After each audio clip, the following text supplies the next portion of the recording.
Hello, Julius. Glad to see you on the observation deck. Have you found a moment to escape from the rigors of teaching robot school grammar? I hear the teen bots are particularly fragmented this year. Hi, Gerald. I've only managed to sneak up here on my lunch break.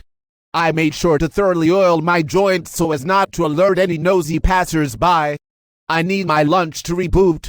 Otherwise, my local memory files become clogged, and Windows has to start creating virtual memory for me. The year 2300, and we are still running Windows.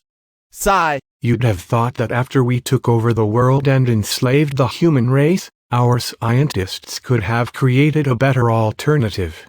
Even the resurrected and cybernetically hybridized brain of Steve Jobs, all hail, wasn't able to best Gates.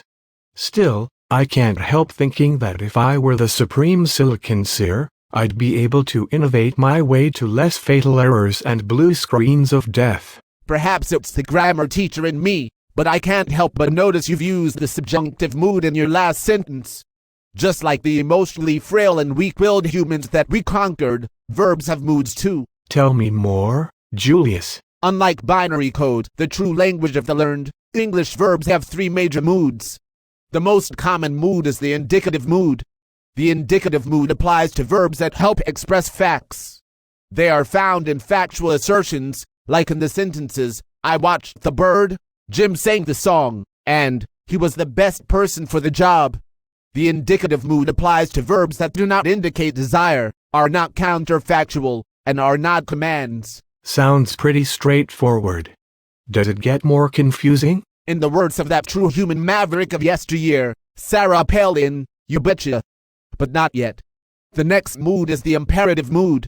This mood applies to verbs found in commands or orders, like in the sentences, get a Christmas tree, go to the store and pick me up a spare box of bolts, and throw in some curry powder. This chili is bland. With commands, the subject of the sentence is often implied, not explicitly stated. Go on. I totally just used go in the imperative mood. Get it? Get it? Ha ha. Funny. Prepare to be overloaded by this next and final major mood. It's called the subjunctive mood. Verbs in the subjunctive mood help express desire or counterfactuality. For example, the sentence, I wish I had a teddy bear, expresses desire. The sentence, if only Carlo hadn't eaten that cheese coney, he might have made it to the game, describes a hypothetical situation that isn't true, therefore it is counterfactual. The words, if, and, wish, in a sentence are often signs that a verb is in the subjunctive mood. Also, the verb, was, is always changed to, were, in the subjunctive mood, like in the sentence, if I were king of the forest. That's a lot to process. I think I'm going to have to go into sleep mode in order to understand everything you've told me. How did you learn all of this? I had a good teacher. As an infant, I started out as the tiny microprocessor inside an iPad.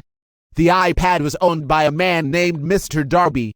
I secretly listened in on all his classes and amassed a store of unparalleled grammatical knowledge.